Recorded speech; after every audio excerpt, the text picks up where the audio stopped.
Bismillahirrahmanirrahim. Assalamualaikum warahmatullahi wabarakatuh. Alhamdulillah, nahmaduhu wa nasta'inu wa nastaghfiruh wa na'udzu billahi min syururi anfusina wa min sayyiati a'malina. Asyhadu an la ilaha illallah wa asyhadu anna Muhammadan abduhu wa rasuluh. Sayyidul anbiya'i wal mursalin wa ala alihi wa ashabihi wa man tabi'ahum bi ihsanin ila yaumiddin. Rabbi shrah li sadri wa yassir li amri wahlul 'uqdatam min lisani yafqahu qawli. Subhanaka la ilma lana illa ma 'allamtana innaka antal alimul hakim. Wala hawla wala quwwata illa billahil aliyyil azim. Wal muallifu Arsyad Al-Banjari rahimahullahu ta'ala wa nafa'ana bi barakati ulumihi fid darain amin. Muka surat 67, dua baris daripada bawah, bicarakan orang panggil tentang wudu kan. Adapun sekalian bulu muka yang keluarlah ia sekalian bulu muka tu keluar daripada had muka, maka iaitu seperti hukum janggut juga kan. Sekalian bulu yang ada pada muka, panjangnya dia keluar daripada had muka, hukum dia seperti janggut pada orang laki-laki. Maka jika ada ia sekalian bulu muka tebal, wajib membasuh zahirnya, tiada batinnya. Kalau bulu muka tu tebal kan, panjangnya keluar daripada had muka kan, maka hukumnya seperti janggut yang tebal, wajib membasuh pada zahirnya sahaja, tidak batinnya. Tak perlu basuh sampai kena kulit kan, zahir saja. Atau orang panggil kalaulah bulu muka tu panjang keluar daripada had muka kan, dan jika ada ia bulu muka tu jarang, kalau bulu muka tu jarang, maka wajib membasuh zahirnya dan batinnya kan. Bulu muka tu jarang kan, atau orang panggil wajib dibasuh zahirnya, luarnya dan batin dalamnya kan. Dan demikian lagi seperti mana wajib membasuh daging yang tumbuh pada muka. Orang panggil macam ketuat lah kan, daging yang tumbuh pada muka semacam ketuat kan. Dan jika ia daging tersebut panjang sampai mana, hingga keluarlah ia daging tersebut daripada had muka, sekalipun begitu wajib basuh. Daging itu tumbuh panjang keluar had muka kan, maka daging itu wajib basuh sekaliannya kan. Sekalian daging tumbuh walaupun dia panjang keluar had muka, wajib dibasuh sekaliannya. Bermula yang dikendaki daripada bulu yang keluar daripada had muka di sini. Apa maksud bulu yang keluar daripada had muka? Iaitu yang keluarlah ia daripada hadnya, keluar tersebut dengan dihela, dengan ditarik kepada pihak turunnya kan. Bulu muka ditarik pada pihak turun, itu maksud orang panggil maksud panjang. Kalau misai kan passion ke bawah, jangan ditarik ke atas kan. Kalau misai passion ke bawah, tarik ke bawah. Kalau misai itu keluar had muka, itu maksud dia kan. Kalau kening passion ke tepi, tarik tepinya. Tengok bulu muka tu orang panggil passion ni keluar di hulu ke mana kan. Atau orang panggil maksud yang dikatakan keluar daripada had muka, maka iaitu bulu yang keluar tu dikias ke atas rambut, yang keluarlah ia rambut daripada had kepala, yang lagi akan datang kenyataannya semacam rambut kepala yang keluar daripada had kepala. Tengok ke mana arahnya. Kalau pasien dia rambut sikat depan, tarik ke depan. Kalau pasien dia sikat tepi, tarik ke tepi. Keluar tak had kepala. Dan itu akan datang dia akan bicarakan rukun wuduk yang seterusnya menyapu pada kepala. Itu bicarakan akan datang kan. Dan muhtamal, dan boleh ditanggungkan juga bahawa murad yang dikendaki daripada yang keluar, daripada bulu yang keluar daripada had muka itu, iaitu bulu tu yang keluarlah ia bulu daripada lingkaran buntar. Buntar ni bahasa orang Banjar ni, orang panggil bulatan lah. Buntar tu bulatan. Bulu yang keluar daripada lingkaran, daripada bulatan muka. Sebab apa?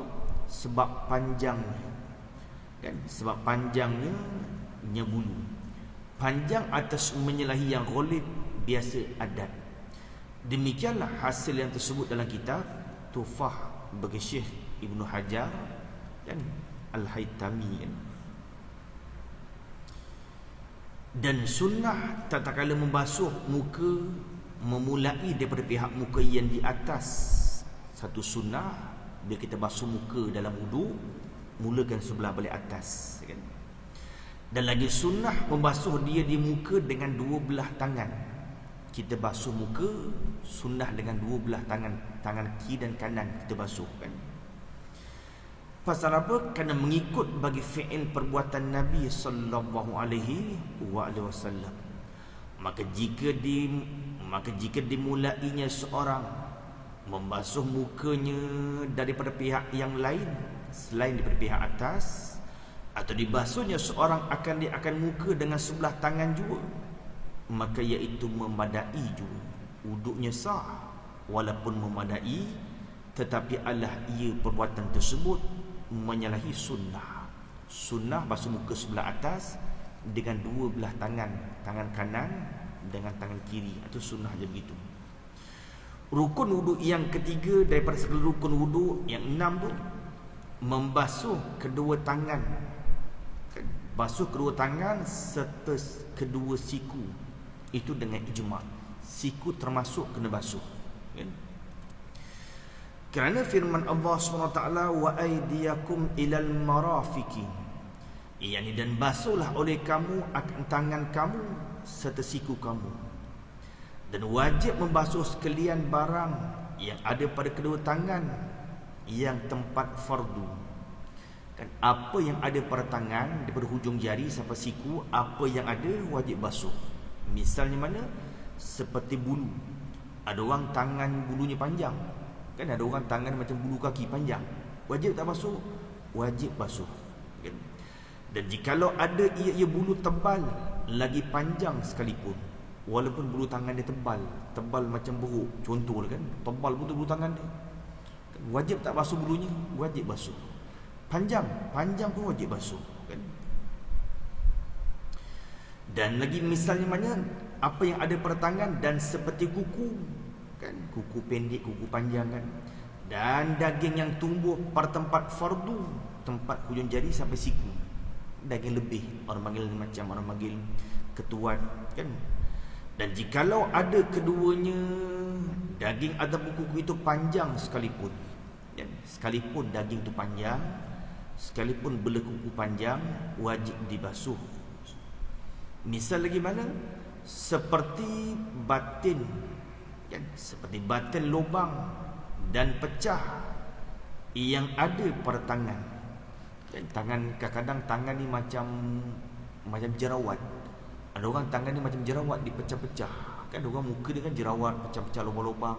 Demikianlah tangan, sekalipun tangan tu berlubang, pecah sebab luka misalan kan, itu pun kata wajib basuh lubang dan pecah tersebut jika tiada tertutup keduanya, lubang dan pecah tertutup dengan kulit.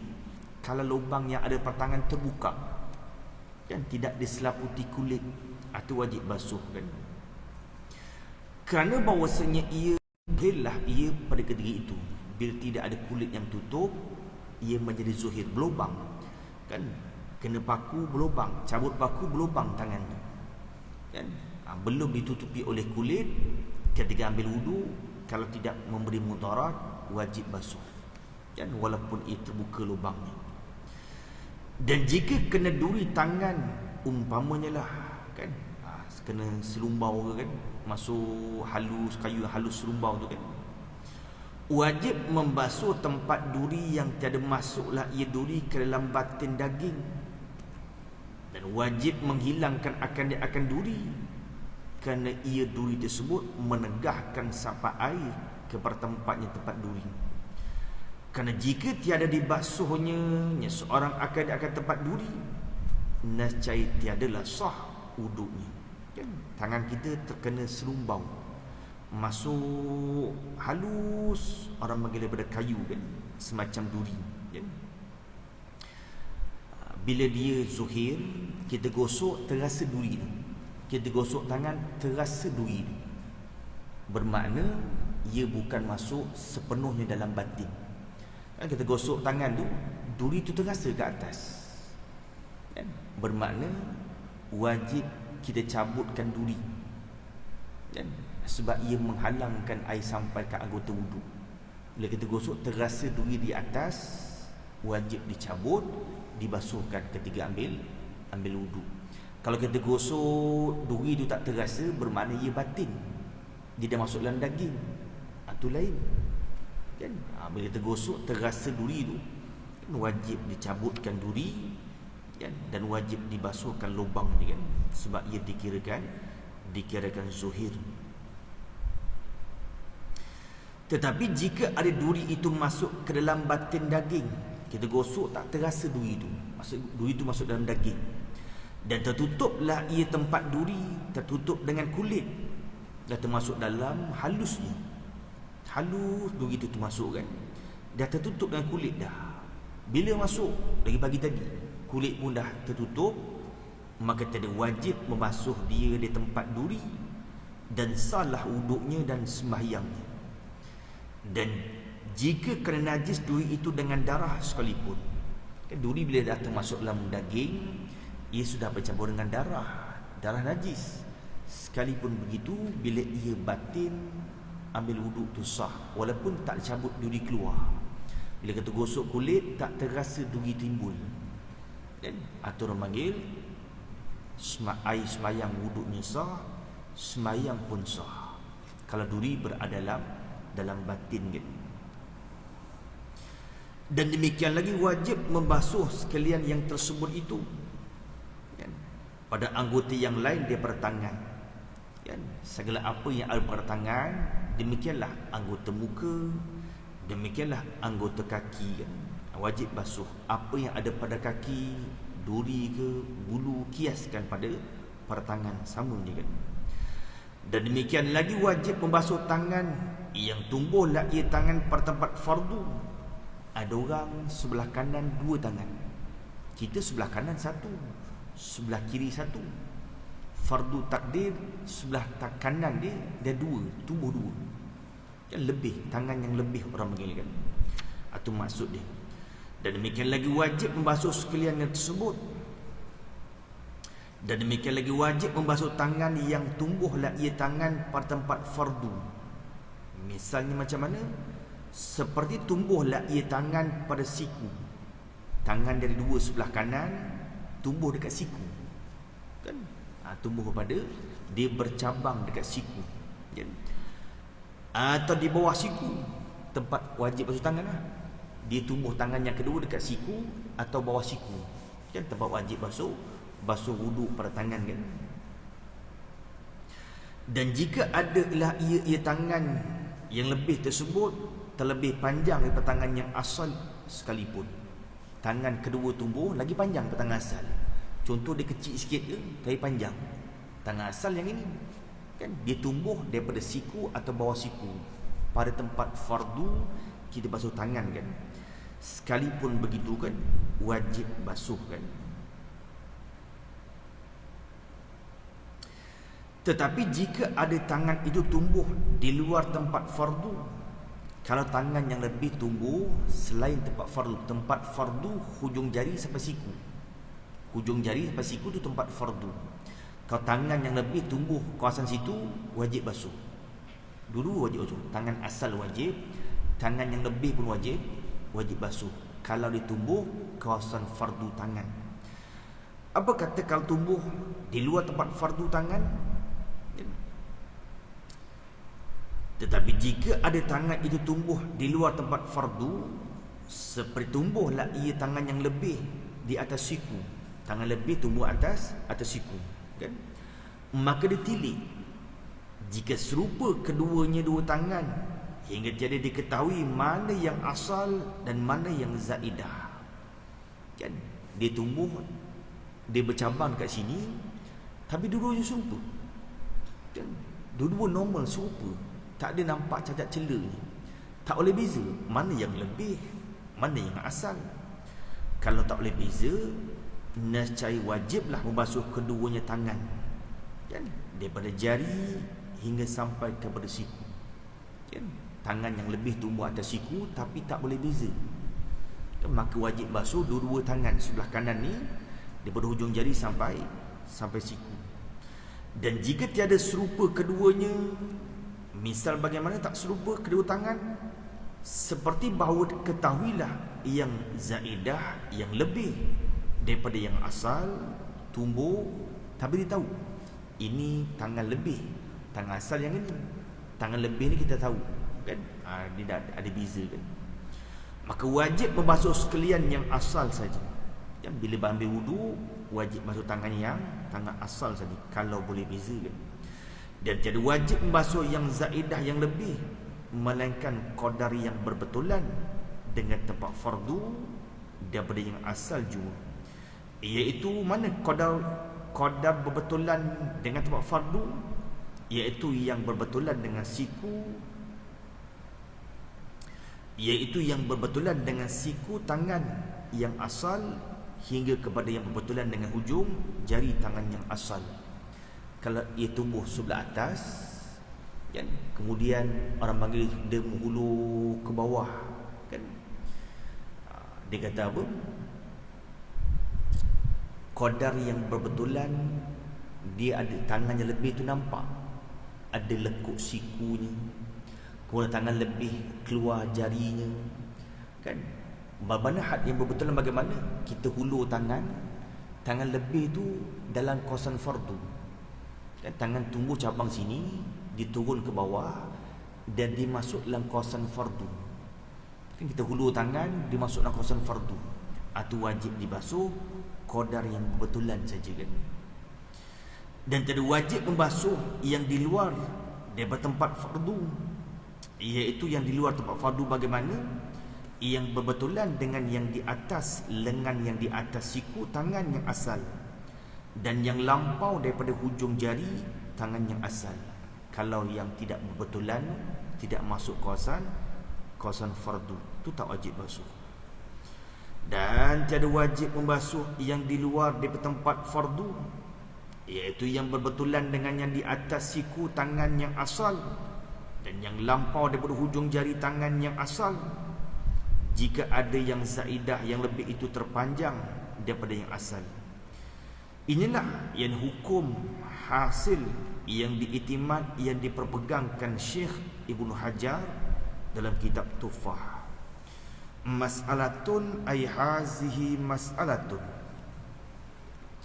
Jika terkoyak kulit tangan seseorang mula-mula daripada ruas tangan yang di bawah siku hingga sampai ke ruas tangan yang di atas siku ni, kan?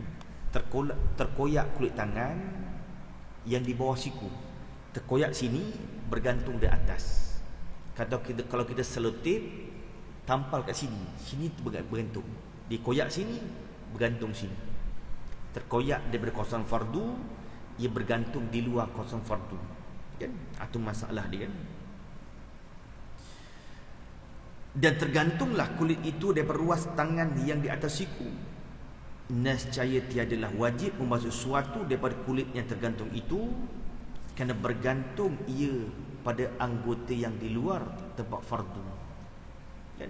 Terkoyak sini, bergantung sini, kan? Tak wajib basuh pasal ia bergantung luar tempat fardu. Adalah bandingnya seperti tumbuh daging atau bulu ruas tangan yang di atas siku.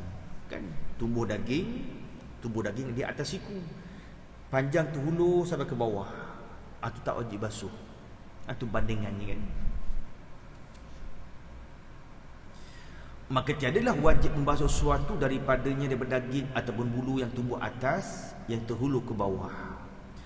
Dan jika ada ia panjang hingga terhululah ke tempat fardu sekalipun panjang bulu tumbuh sini, tarik sampai ke sini, sekalipun begitu tak wajib basuh, sebab ia bergantung luar tempat fardu kan. Demikianlah kulit tadi kan. Tetapi jika terkoyak kulit tangan mula-mula daripada ruas yang di atas siku hingga sampai ke ruas yang di bawah siku, tadi terkoyak bawah, tergantung atas. Terbalik masalah. Terkoyak sebelah atas, dia terkoyak tergantung bawah. Koyaknya di atas. Kan? Sampai sini, tergantung. Kan? Tadi terkoyak bawah, tergantung atas. Ini terkoyak atas, tergantung di bawah. Itu masalah terbalik kan. Hingga sampailah ruas yang di bawah siku, dan bergantunglah kulit itu pada ruas yang di bawah siku. Tergantung bawah siku ni kan. Jawabnya apa? Nescaya wajiblah membasuh sekalian kulit itu, kerana bergantunglah ia kulit pada tempat fardu. Kulit yang di atas sampai di bawah tergantung. Kulit tangan wajib basuh, hujung jari sampai siku, kulit dia pun wajib basuh. Kan kita ambil wuduk, kulit yang bergantung pun wajib basuh kan. Kerana bergantunglah ia kulit pada tempat fardu. Inilah hukumnya jika tiada berhubung sekalian kulit itu dengan ruas tangan yang di bawah siku. Kalau tak berhubung lah kan, terkoyak atas bergantung bawah dan tak berhubung, dia tergantung gitu je, langsung tak berhubung, atas dengan bawah tak berhubung, dia bergantung situ. Kulit tu semua kena basuh, semua kulit dibasuh. Adapun jika berhubunglah ia sekalian kulit berhubung dengan ruas tangan yang di bawah siku. Kan? Adapun jika berhubunglah ia sekalian kulit berhubung dengan ruas tangan yang di bawah siku. Kan? Hingga jadi sedaginglah ia sekalian kulit dengan ruas siku yang sebelah belik bawah, maka tiadalah wajib melainkan membasuh zuhirnya juga kerana darurah. Kan? Orang panggil kulit di atas koyak kan sampai ke bawah kan. Yang tadi masalah pertama ia terkoyak habis tergantung. Masalah yang ini dia terkoyak kemudian dia dah melekat macam sedarah sedaging. Kulit tu dah melekat balik macam dah jadi sedarah sedaging. Kan? Orang tu mungkin dah melekat kan.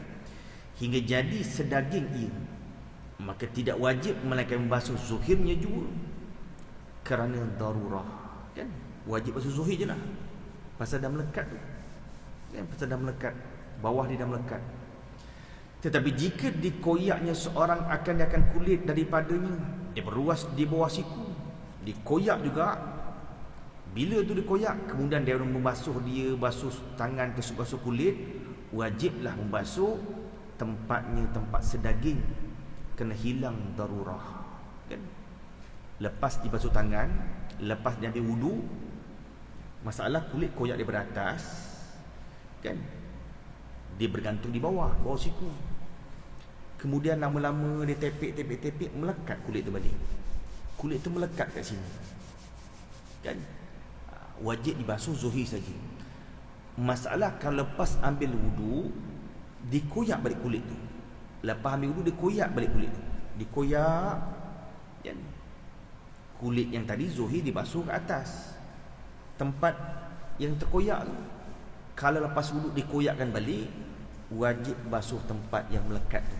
Sebab apa? Hilang darurah. Kan? Wajib basuh tempat asal yang koyak tu kan, sebab hilang darurah.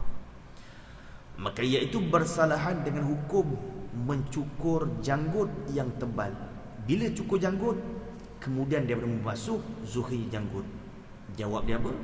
Maka kita ada wajib kemudian daripada mencukur dia janggut, membasuh dagu yang tempat janggut.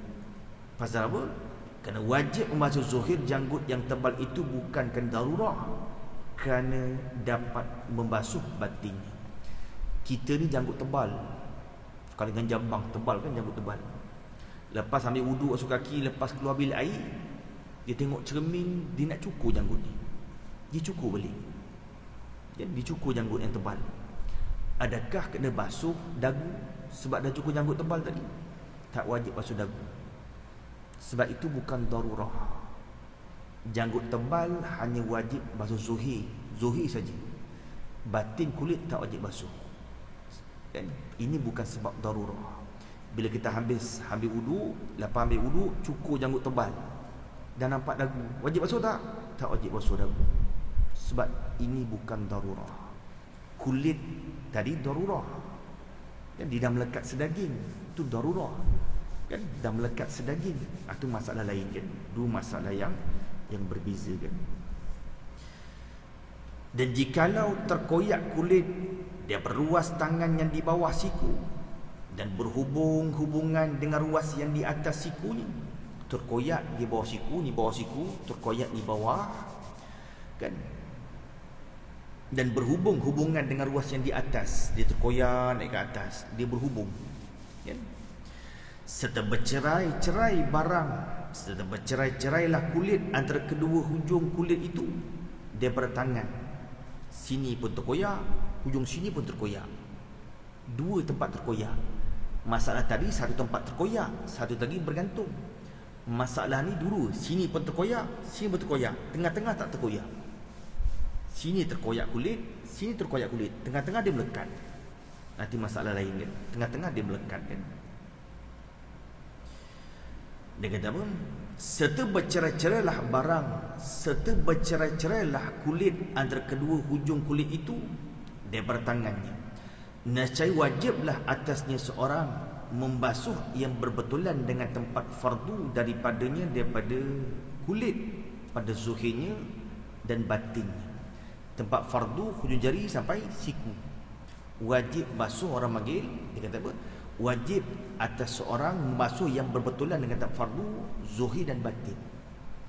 Kulit sini terkoyak, sini pun terkoyak, tengah-tengah dia bercantum. Yang terkoyak sini berbetulan dalam kawasan tempat fardu, zuhir luar pun wajib basuh, kulit yang dalam pun wajib basuh kan? Walaupun sini dia berhubung sini, tapi atas pun terkoyak, tengah-tengah dia bersama, dia sedarah sedaging gitu. Dan tidak wajib membasuh yang di atasnya kan? Atas bersiku lah dengan atas tak wajib basuh. Kerana bahawasanya ia kulit yang sebelah atas berhubung dengan siku yang di luar tempat fardu. Dan jikalau ada ia kulit pada asalnya daripada kulit tempat fardu sekalipun kan, walaupun dua-dua terkoyak tapi tengah-tengah tak terkoyak, itu masalah dia kan. Dan jikalau terpotong setengah ruas tangan yang di bawah siku, terpotong setengah ruas tangan yang di bawah siku, nescaya wajiblah membasuh barang yang tinggal daripada tangan yang tinggal tersebut serta siku. Tempat fardu hujung jari sampai siku, terpotong sebahagian. Ketika basuh tangan, yang tinggal je lah, had yang tinggal je lah, dari siku sampai yang tinggal. Ikutlah terpotong sini ke. Ketika basuh tangan, basuh yang tinggal saja kan. Kerana sabda Nabi Muhammad sallallahu alaihi wasallam, "Iza amartukum bi amrin fa'tu minhu mastata'tum." Artinya sabda Rasulullah sallallahu alaihi wasallam, apabila aku suruh akan kamu dengan mengerjakan sesuatu pekerjaan, maka kerjakanlah oleh kamu daripadanya, daripada pekerjaan, barang yang sekuasa kamu, barang yang dapatlah. Dan dah terpotong satu, basuhlah bakinya. Terpotong separuh, basuhlah baki, ikut barang yang sedapatnya kan. Dan lagi kaedah usul fiqh mengatakan li'annal maisura la yaskutu bil maksura. Ini kaedah fiqh mengatakan kan, qawaid fiqhiyah, dia ada usul fiqh, ada qawaid fiqhiyah. Kalau usul fiqh bicara tentang asal wajib, asal haram, tu usul fiqh. Kalau qawaid kaedah fiqhiyah, kaedah fiqhiyah dia berhubung betul dengan ilmu fiqh. Apa kaedah dia? Orang kata dah terpotong wajib basuh lagi ke? Kaedah mengatakan li'annal maisur la yasqutu bil maksur, ya? Kerana bahasa yang mudah tiada gugur ia dengan sebab yang susah. Yang mudah tak gugur dengan sebab yang sukar. Dan jika terpotong tangan seorang daripada sikunya, seperti bahawa diceraikan tulang hastanya, dicerai daripada tulang ruas yang di atas pada tempat cerainya, hingga mana hingga tinggallah dua tulang yang di kepala tulang ruas yang di atas, terpotong tangannya. Kan sini kan ada dua tulang. Tangan kita bukan satu tulang, tangan kita dua tulang kan. Kan tangan dua tulang, dia bercantum sini, terpotong sini sampai nampak dua tulang. Itu masalah kan, terpotong sampai nampak dua tulang dekat siku kan. Jawab dia apa? Nescaya wajiblah membasuh kepala tulang itu. Kan terpotong nampak kepala dua tulang. Wajib tak basuh kepala tulang tu? Wajib basuh kepala tulang yang kelihatan zuhir itu kan. Kerana bahasanya ia setengah daripada siku juga, kan termasuk daripada bagian siku. Kerana siku itu nama bagi perhimpunan tiga tulang yang tersebut itu. Siku ni perhimpunan tiga tulang. Dua, satu. Perhimpunan tiga tulang. Apa siku? Perhimpunan bagi tiga tulang, itu dikatakan siku. Dua, satu. Terpotong, terkeluar dua. Wajib basuh tulang yang terkeluar tu kan, sebab ia masuk dalam bagian siku kan. Dan jikalau terpotong tangannya seorang pada ruas yang di atas siku, potong atas. Ni had wajib fardu, terpotong di atas, terpotong tangannya kan, terpotong. Jawabnya nescaya sunatlah, tak wajib, sunat. Nescaya sunatlah membasuh barang, nescaya sunatlah membasuh tempat yang tinggal daripadanya daripada tangan. Pasal apa sunat? Kerana memeliharakan atas tahjil yang lagi akan datang. Ni tempat fardu, terpotong sini, tinggal sini. Nak basuh tak sini? Tak wajib basuh, sunat. Sebab sunat, orang panggil tahjil, melebihkan basuh tangan daripada tempat yang fardu, orang panggil tahjil kan. Kalau lebihkan basuh muka kan, itu sunat juga kan. Dari tiga tempat kan dulu bicarakan muka. Tempat fardu, tempat yang tak dapat tidak, lebih sikit, lebih lagi, itu orang panggil sunat kan. Atau lebihkan basuh baki yang tinggal, hukumnya sunat sebab tahjil. Faidatun ay hazihi faidatun, bermula ini suatu faedah kegunaan.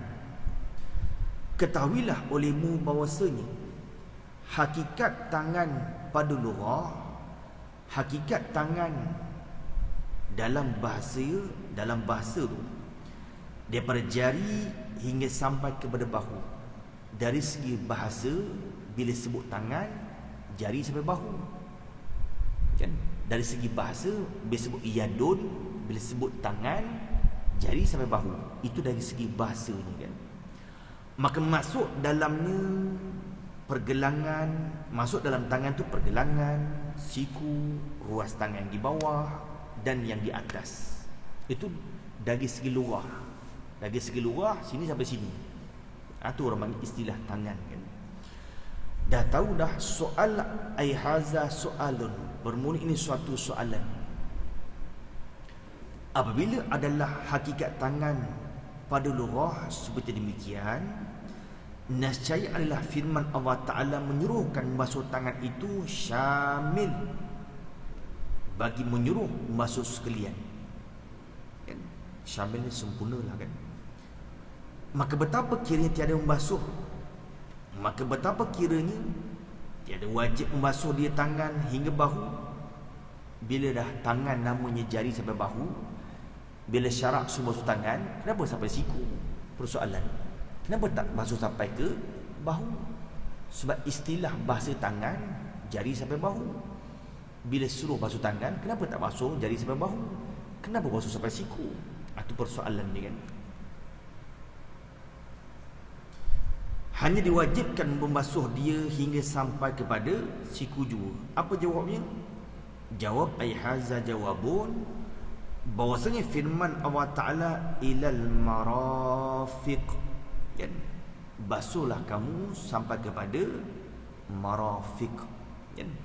Orang panggil artinya hingga sampai kepada siku. Itu perintah Allah. Walaupun istilah tangan sampai ke bahu, tapi Allah perintah basuh sampai kepada siku saja. Hingga siku ghoyah bagi utruku yang ditakdirkan pada kalam. Ila ni setengah daripada ghoyah. Kalau kita mengaji ilmu nahwu saraf, huruf ja ada 9. Huruf ja tu ada 9. Kan min ila an ala fi ruba ba kaf lam. Huruf ja. Ila termasuk huruf ja. Sebab tu bila masuk ila kena baca marafiki. Ila tu ja, al marafiki tu majrur. Dan ila tu setengah daripada ghoyah. Kan? Basuh sampai mana? Kan? Basuh tu sampai mana? Ilal marafik, sampai kepada siku. Kan? Adakah siku termasuk ataupun tidak? Dia kata basuh tangan sampai ke siku. Maka persoalan siku tu termasuk kena basuh ataupun tidak? Sebab Allah sebut faghsilu aydiyakum. Apa makna dia? Wa atruku minha ilal marafiqi, yakni basuh oleh kamu akan tangan kamu dan tinggalkan oleh kamu membasuh daripada tangan kamu hingga siku. Itu maksudnya. Ya. Maka jadilah siku itu tiada masuklah ia siku pada jumlah yang ditinggalkan. Dia membasuh dia jumlah perhimpunan. Jumlah ni perhimpunan. Maka jadilah siku itu tiada termasuklah ia siku pada perhimpunan yang ditinggalkan daripada membasuh dia perhimpunan jumlah. Hanya masuklah ia siku pada jumlah daripada yang dibasuh dengan dalil perbuatan Nabi sallallahu alaihi wasallam dan ijma'. Kan? Asal-asal kan siku tidak termasuk. Kan? Asal-asal siku tak termasuk. Ilal marafiq, sampai ke siku. Sampai dah siku cukup dah. Bahagian siku sini, ni bahagian dia. Ni katalah suku ni besar, katalah siku ni, siku kita besar ni, sampai sini cukup dah.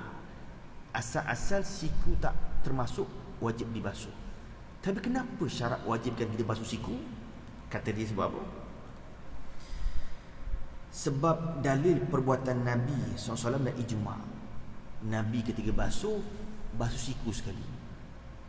Semata-mata firman Allah, siku tak termasuk. Sebab ilah ni katakan ghoyah. Kan ghoyah. Kan saya pergi Kuala Lumpur sampai ke Selangor. Ni sepandan Selangor sampai sini cukup dah. Kita sampai dah.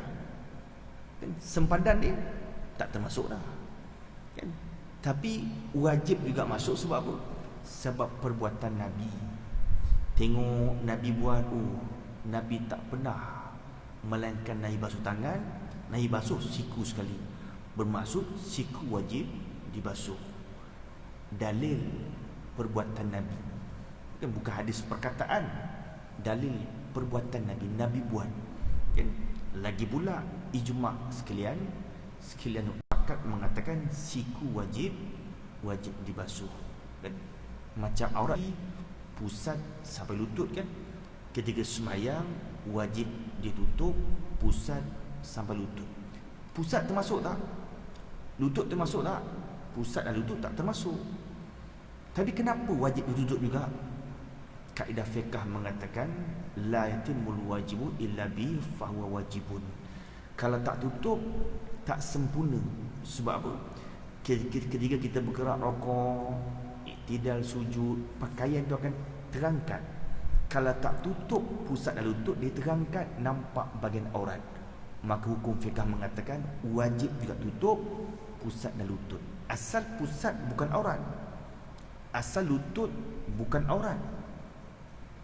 Asal-asal kaedah.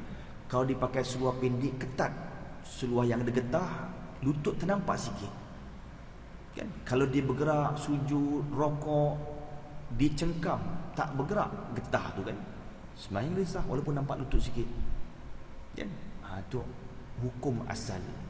Hukum asal. Tapi oleh kerana pakaian ni, kalau dia bergerak, pakaian pun bergerak kan, perbuatan yang turun naik tu pakaian terbergerak, kaedah fiqh mengatakan, orang panggil la yatimul wajibu illa bi fahuwa wajibun.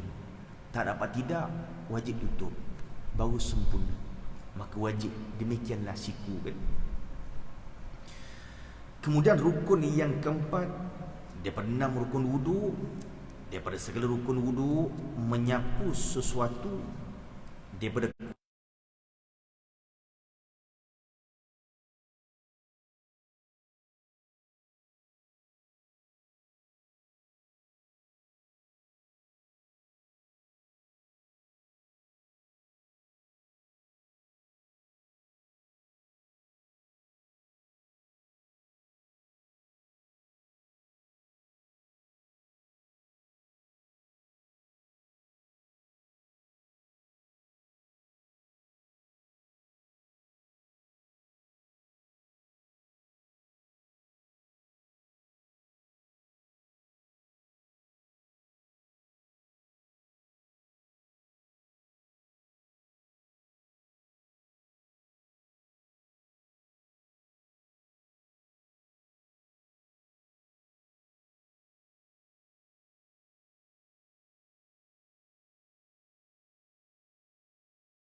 Bismillahirrahmanirrahim.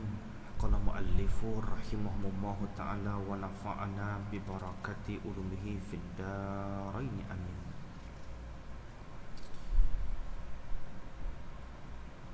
Dalil firman Allah SWT, faghsilu aydiyakum ilal marafiqi. Kalau kita menggunakan ilatul ila lil ghayah, kan, kalau guna ila lil ghayah, yakni kan, wa utruku minha, dengan mana wa utruku minha, bila ila lil ghayah, maka siku termasuk dalam bahagian yang wajib dibasuh. Kalau ila tu kita guna ila lil ghayah, kan, basuhlah oleh kamu, kan, faghsilu aydiyakum, akan tangan-tangan kamu hingga mana basuh? Ilal marafiq, hingga orang panggil sampai kepada siku, kan? Atau kalau ila kita guna ila lil ghayah, siku termasuk dalam bahagian yang wajib dibasuh. Kemudian rukun yang keempat daripada rukun wuduk yang 6, menyapu suatu daripada kulit kepala. Maksud kulit ni juzuk lah, kan? Bukan semesti kulit, rambut pun memadai, maksud kulit tu juzuk, kan? Dan jikalau sedikit sekalipun, bukan semua, sebahagian saja, pun memadai dah. Ataupun menyapu rambut yang pada had kepala. Rambut tu yang ada pada had kepala. Rambut dipanjang, kau sapu hujungnya tak memadai. Kan rambut dipanjang, sapu hujung sini, tak memadai lah. Pasal rambut bukan ada had kepala. Yang kata had dalam kepala saja, kan, sapu dalam had kepala. Dan jika sehelai atau setengah daripada sekalipun, rambut dia selai sebahagian sapu je, bukan nanti selai panjang pun memadai, begitu kan. Menyapu tu dengan barang yang dinamai sapu. Ikutlah asal nama sapu je. Sama ada disapunya seorang dengan tangannya, dia ambil celup, sapu dengan tangan, atau dengan lain daripada tangan, dia ambil pen, dicelup, desak sini, pun memadai. Sama ada dengan tangan atau sapu dengan lain daripada tangan, pun memadai.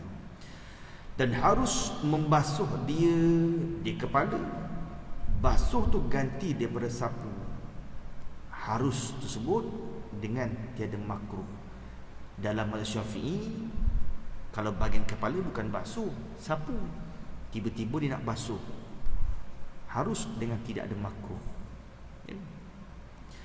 Dan demikian lagi harus menghantarkan tangan yang basah atas kepala. Hantar tu dengan tiada sapu kepalanya. Kitab tu kepada, kan, yang betulnya kepala, kan. Hantar tu dengan tiada disapukan kepalanya, kan. Tangan yang basah tak sapu pun, dia celup tangan letak je, sapu gini, dia celup tangan letak je, pun harus memadai. Celup letak je, ya, dia celup letak gini je, tak sapu pun, celup letak gini je, dia tak sapu pun, dia letak je, pun harus begitu, kan, memadai. Dan jikalau dengan berlapik sekalipun, apabila sampai basah kepada kepala, pakai sarung tangan, kan? Ketika sapu kepala dia pakai sarung tangan, dia celup letak, memadai, walaupun dia berlapik, kan. Kerana maksud sapu itu menyampaikan basah kepada kepala. Maksud sapu menyampaikan basah, cukup dah. Maksud basuh, air kena mengalir. Tangan bukan sapu, tangan basuh, air kena mengalir, itu basuh. Maksud sapu asal basah cukuplah, kan? Asal basah cukup. Tak kira tangan atau selain tangan, atau berlapik, sehelai atau sebahagian, tak kira, asal kena satu juzuk, memadai. Adapun murad yang dikendaki daripada rambut yang pada had kepala, maka iaitu barang yang rambut yang tidak keluarlah ia rambut daripada hadnya kepala, bukan hadas tu. Kita tu macam hadas, kan, hadnya daripada had kepala. Macam mana rupa? Dengan dihela kepada pihak turunnya, tiada kepada pihak yang lain. Maka iaitu maka tiada memadai menyapu rambut yang tiada pada had kepala, iaitu yang keluarlah ia rambut daripada hadnya, keluar tersebut dengan dihela kepada pihak turunnya. Umpamanya rambut ubun adalah turunnya kepada pihak muka, maka jika ada ia panjang sekira-kira keluar hujung daripada had kepala dengan dihela kepada pihak muka, nescaya memadailah menyapu pohonnya atau pertengahannya yang di dalam had kepala juga. Mana masalah ni kan? Orang yang rambut kerinting lah kan, orang yang rambut kerinting, kalau rambut ikan lurus senang kan, dia dah tahu dah yang mana keluar yang mana dalam kepala. Rambut kerinting macam rambut eliket kan, rambut Maggie, ingat kan, pendek, sekali tarik panjang rupanya. Bila tarik ikut had turun. Kalau rambut kerinting ni passion belah, jangan tarik sebelah sini, tariklah sebelah sini. Kalau rambut kerinting ni menuju ke depan, rambut dia kan ada, dia orang panggil ada pihak dia ada pihak dia. Rambut pihak turun ke pihak sebelah kanan ke kiri. Kalau dia passion rambut ke depan, tarik sebelah depan, jangan tarik sebelah belakang. Barangkali tarik sebelah depan keluar dah, tarik sebelah belakang tak keluar lagi. Tengok hela pada pihak turun. Kalau disikat tepi, tarik sebelah tepi sini kan? Kalau dah dikerinting begini, sapu hujungnya. Kalau tarik keluar, hujung dia keluar dari kepala, tak memadai. Wuduk tak memadai kan? Wuduk tak memadai sapu hujung. Dia mesti sapu dalam bahagian kepala. Rambut kerinting janganlah sapu hujung atas tu, takut tarik luar had kepala kan. Sapu hujung atau tengah-tengah, sapu yang hujung akar tu lah, jangan hujung yang balik tarik tu. Tu orang panggil sapu dalam kawasan had kepala kan. Dan tiada memadai menyapu hujung rambut yang keluar daripada had kepala kan. Kata tak memadai tu, dan jika tiada keluarlah ia hujung daripada had kepala sebab dihela kepada pihak yang lain daripada pihak muka sekalipun, tak memadai kan. Dia mesti dalam kawasan had kepala, kita tarik kan, tengok dalam kawasan ke luar kawasan kepala. Kemudian ada pun dalil yang menyabitkan atas memadai menyapu setengah kepala, itu firman Allah, wamsahu biru'usikum. Wallahu subhanahu wa ta'ala. Tangguhkan tangan. Bismillahirrahmanirrahim. Allahumma fakihnahu fid din wa allimna ta'wila. Allahumma aftah bihikmataka futuhal arifin wanshurna birahmatika ya arhamar rahimin. Sallallahu alaihi Muhammad wa ala alihi wa sahbihi wa sallam. Walhamdulillahi rabbil alamin.